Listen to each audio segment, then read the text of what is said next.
halfway home here on a Tuesday. We're 3, make it 4 days out from the game Saturday, the final regular season game at Rice-Eccles Stadium. Our pregame coverage will begin at 1:30. Scott Mitchell, Tom Hackett, and I will have play-by-play coverage for you beginning at 5:30 right here on ESPN 700. The Buffs come across the Front Range to play the Utes.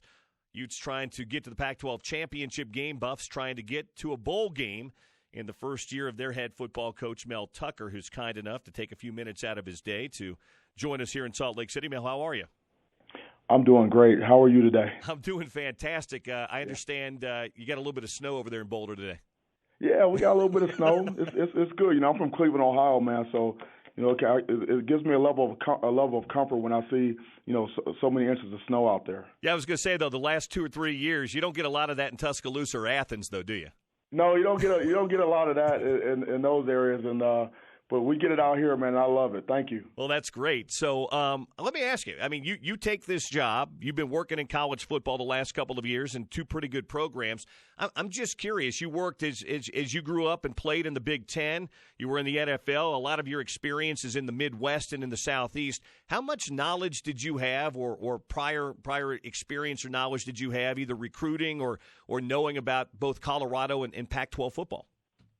You know, I knew about Colorado, you know, going way back. First of all, the state of Colorado, I was committed to the Air Force Academy as a wishbone quarterback for a little bit before I decided to go to Wisconsin. And then at Wisconsin, I played a game against CU here in Boulder. And I just remember the atmosphere and how good the team was. They had a lot of NFL players on both sides of the ball. And then, you know, I've recruited out west. I've recruited California. I've recruited Texas. And, you know, so I was familiar with the Pac-12 to a certain extent. Wishbone quarterback, huh? That was way back in the day. That was about 30 pounds ago. Would that have been who would have been at Air Force then? D. Dallas? Who would have been the quarterback when you were there? D was leaving out, and Sammy Steinmark recruited me for Fisher DeBerry, and I was. Coach Steinmark and I, you know, had a really good relationship. He was recruiting me since I was a freshman. So you chose one legend over another. You chose to play for Coach Alvarez instead of Coach DeBerry. Yeah, it was. And I saw Coach DeBerry not too long after I arrived here in Boulder. We were at a fundraising event, and we talked about that. He's just such a great coach. And then Coach Alvarez, it was just a blessing for me to have the opportunity to play for him at Wisconsin. So what's the biggest challenge you inherited? And I say challenge because everybody's got a challenge when you take over a program. They made a change for a reason. Was it a culture change? Was it getting better talent in? Obviously, you can only do that so quickly because recruiting's recruiting. But when you stepped into the job and you took kind of inventory after you'd been there for a short period of time, what was that biggest challenge, Mel? Yeah, a shift in culture is the most important thing. You know, that's the number one priority is to just you know, make an impact there immediately from day one. You know, how we go about our business, how we live. You know, culture is about what we do every day. You know, and you know, how we approach the game of football, how we approach, you know, academics and, you know, everything from A to Z. And so that was the main priority. That's the number one thing that's the first challenge. And then, you know, from there, you know, obviously it's recruiting. You know, just establishing a recruiting mentality, a recruiting atmosphere, a recruiting culture where we recruit every day and we reach and offer and recruit you know, the best players in the country, no matter where they are. Colorado head football coach Mel Tucker with us here as we get you ready for Utah and Colorado. Teams take on coaches' personalities and identity. Kyle Whittingham's been here 15 years at Utah. Utah has a reputation as a big, tough, physical team. That's how Kyle wants it. Leads with defense. The offense has really come on this year. Ultimately, and maybe it's a year from now, maybe it's 2 years from now, but what would you like the identity or philosophy of Colorado football to be, Mel? Yeah, we're going to be a relentless football team. We'll be high velocity. We'll be nonstop.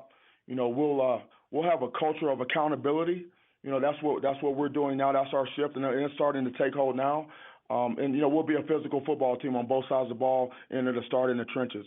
And so that's what's starting to show up for us right now, on a consistent basis, being able to run the ball, stop the run, playing physical in the line of scrimmages, guys playing hard, just never stopping, just being best condition and playing from start, to finish. And that's the brand of football that we're going to play, and that's what's starting to show up for us on the field right now. I was going to ask, has that buy-in begun already?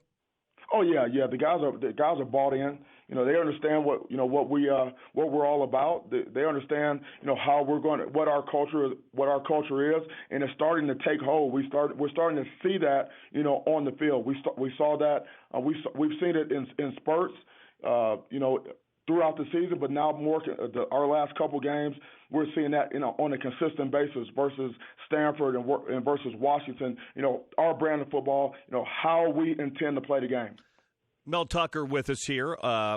Sometimes when you inherit a program, you take over a program, you might have to build it and start from scratch. You inherited a program with some pretty good players. Steven Montez, good football player. Nate Landman, good football player. Laviska Shenault, good football player. So you had some cornerstones. Did that make the transition a little bit easier? Yeah, it was when you come into a program, there's a couple different approaches you can take. You can say, listen, I'm just going to bottom this thing out and we're going to blow it up and start over, okay? And I don't believe in doing that. Or you can come in and say, okay, who do we have, and let's find out what these guys can do. And let's not talk about what they can do. Let's talk about what they can do.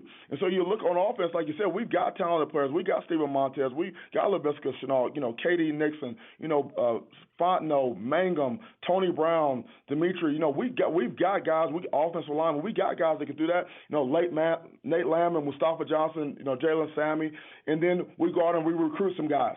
And we get them ready as fast as we can, and we got to play some young guys. And so I believe when you go into a program, it's not all bad, and we have to build on the things that are positive, and then continue to add to it. And that's what we've done. Barry Alvarez, Nick Saban, Jim Tressel, Kirby Smart, Jack Del Rio. You've worked for some pretty good guys. You've worked with some guys that know some stuff and have probably taught you some stuff. Who's had the biggest influence on your coaching career, Mel? I tell you what, that's a great question because going all the way back to junior high school and high school into college and in the pro game, all of those guys I've taken something from each and every one of those guys. Coach Saban gave me my start in coaching. And I've worked for Coach Saban three different programs. Michigan State, LSU, and Alabama. So he's had a tremendous effect on me. Jim Tressel, I worked for him for 4 years.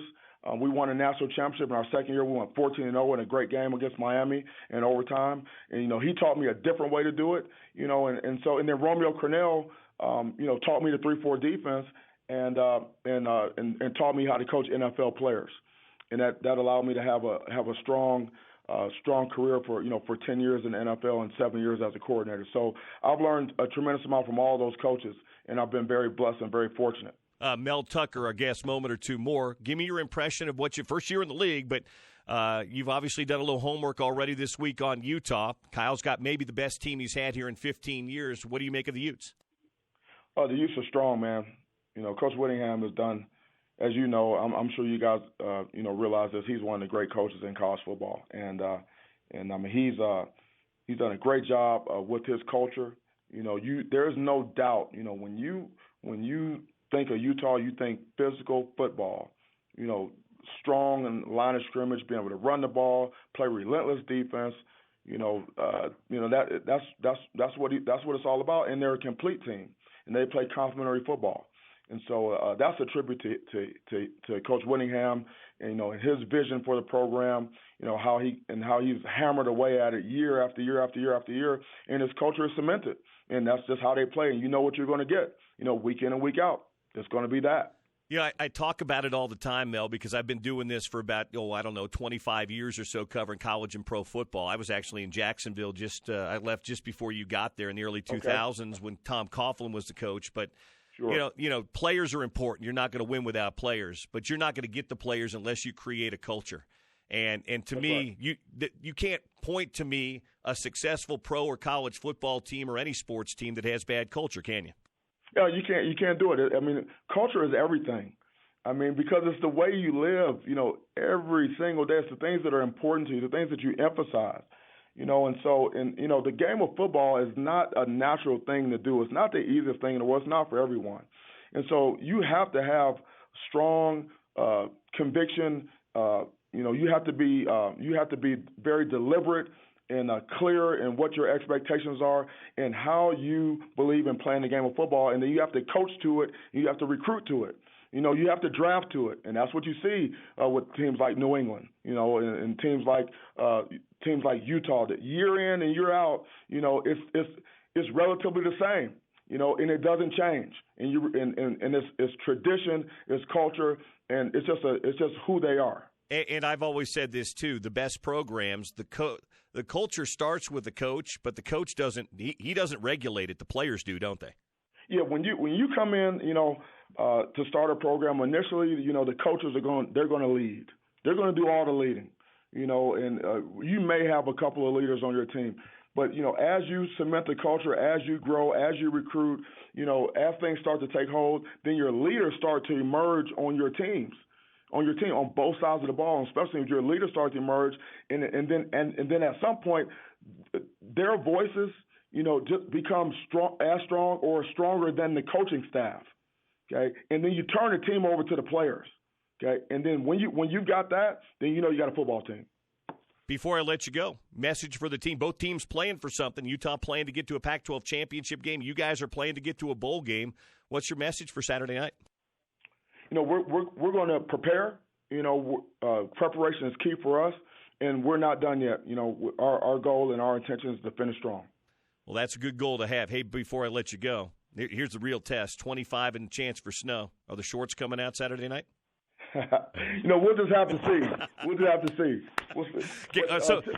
Typically, when it's 25 and it's snowing, you don't see a lot of guys in shorts. So yeah, but you're Cleveland. We'll still leave that open. You're Cleveland and Wisconsin tough, though, Mel.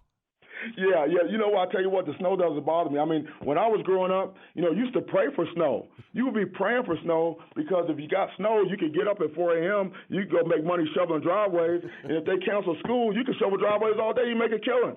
So I love the snow. So what you're telling me is shorts are a game-time decision?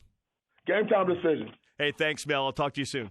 Okay, I appreciate it. Thank you. Take care. Mel Tucker with us. Head football coach, Colorado Buffaloes. He's good.